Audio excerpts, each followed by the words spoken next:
আসসালামু আলাইকুম বন্ধুরা, কেমন আছেন সবাই? আশা করি সকলে অনেক বেশি ভালো আছেন। দুবাই ভিসার আরও একটি নতুন ভিডিওতে আপনাদের সবাইকে স্বাগতম জানাচ্ছি। ভিডিওটি অত্যন্ত গুরুত্বপূর্ণ হতে যাচ্ছে, কারণ ভিডিওতে আমরা দুবাই ভিসার লেটেস্ট আপডেটগুলো নিয়ে কথা বলবো। তো চলুন শুরু করা যাক। ভিডিওর শুরুতে ভিজিট ভিসার পরিস্থিতি নিয়ে কথা বলি। বর্তমানে আমিরাত সরকার খুব সীমিত পরিসরে ভিজিট ভিসা ইস্যু করছে।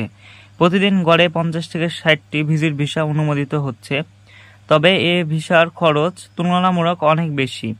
একটি ভিসার জন্য ভিসা আবেদনকারীকে 4 থেকে 5 লক্ষ টাকা ব্যয় করতে হচ্ছে, যার মধ্যে রয়েছে ভিসা ফি, বিমান টিকিট, ইন্স্যুরেন্স, এজেন্সি খরচ, সব মিলিয়ে 4 থেকে 5 লক্ষ টাকা। এবার আমরা আলোচনা করি লেবার ভিসা নিয়ে। বর্তমানে কিছু সংখ্যক লেবার ভিসাও অনুমোদিত হচ্ছে, যেখানে মূলত পুরুষ কর্মীরাই সুযোগ পাচ্ছে। এ ভিসা আবেদন করার জন্য আপনার খুব বেশি একটা যোগ্যতা থাকা লাগবে না, শুধুমাত্র ভালো হিন্দি জানতে হবে এবং মেডিকেল টেস্ট অনুযায়ী আপনাকে ফিট থাকা লাগবে। তাহলে এ বিষয়ে আপনি দুবাইতে গিয়ে ভালো কোম্পানিতে গিয়ে কাজ করতে পারবেন। আপনার ডিউটি হবে 8 ঘন্টা, থাকা খাওয়া সম্পূর্ণ ফ্রি এবং আপনি চাইলে ওভারটাইমেও কাজ করতে পারবেন। এবার আমরা কথা বলবো গৃহকর্মী অথবা হাউসমেন্ট ভিসা নিয়ে। সংযুক্ত আরব আমিরাতে দীর্ঘদিন বন্ধ থাকার পরে আবারও চালু হচ্ছে গৃহকর্মী, হাউসমেন্ট এবং লেবার ক্যাটাগরির এমপ্লয়মেন্ট ভিসা। বিশেষ করে বাংলাদেশি নারীদের এটা অনেক বড় একটি সুযোগ এনে দেবে, কারণ বেশ কিছুদিন ধরে এই ক্যাটাগরি ভিসা স্থগিত ছিল।